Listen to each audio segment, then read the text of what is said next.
आरंभ यहाँ होता है, आदि में परमेश्वर ने आकाश और पृथ्वी की सृष्टि की। पृथ्वी बेडौल और सुनसान पड़ी थी और गहरे जल के ऊपर अंधियारा था तथा परमात्मा का आत्मा जल के ऊपर मंडराता था।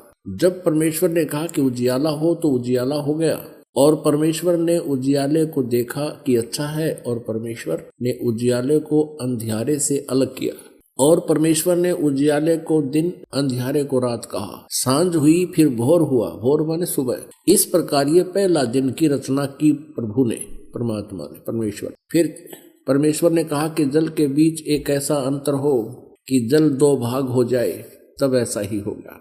तथा इस प्रकार सांझ हुई फिर भोर हुआ, ये दूसरा दिन हो गया।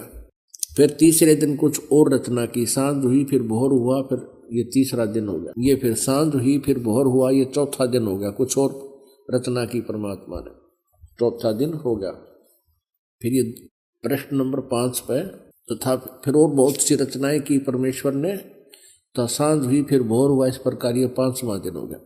फिर परमेश्वर ने कहा कि हम मनुष्य को अपने स्वरूप के अनुसार अपनी समानता में बनाए, और वे समुद्र की मछलियों और आकाश के पक्षियों और घरेलू पशुओं और सारी पृथ्वी पर और सब रेंगने वाले जंतुओं पर जो पृथ्वी पर रेंगते हैं अधिकार रखे। तब परमेश्वर ने मनुष्य को अपने स्वरूप के अनुसार उत्पन्न किया। अपने ही स्वरूप के अनुसार परमेश्वर ने उसको उत्पन्न किया, नर और नारी करके उसने मनुष्यों की सृष्टि की।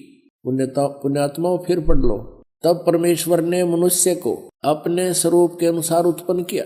अपने ही स्वरूप के अनुसार परमेश्वर ने उसको उत्पन्न किया, नर और नारी करके मनुष्यों की सृष्टि की। आगे देखिएगा। फिर परमेश्वर ने उनसे कहा, मनुष्यों को, सुनो, जितने बीज वाले छोटे छोटे पेड़ सारी पृथ्वी के ऊपर हैं, और जितने वृक्षों में बीज वाले फल होते हैं, वे सब मैंने तुमको दिए हैं, वे तुम्हारे भोजन के लिए। आगे देखिएगा। तब सांझ हुई फिर भोर हुआ, इस प्रकार 6वां दिन हो गया। और बहुत सी रचनाएं की इसके बाद। अब 7वां दिन देखो। यूं आकाश और पृथ्वी और उनकी सारी सेना का बनाना समाप्त हो गया 6ठे दिन। और परमेश्वर ने अपना काम जिसे वह करता था 7वें दिन समाप्त किया, और उसने अपने किए हुए सारे काम से 7वें दिन विश्राम किया। और परमेश्वर ने 7वें दिन को आशीष दिया, उसे पवित्र ठहराया, सृष्टि के सारी रचना के काम से विश्राम।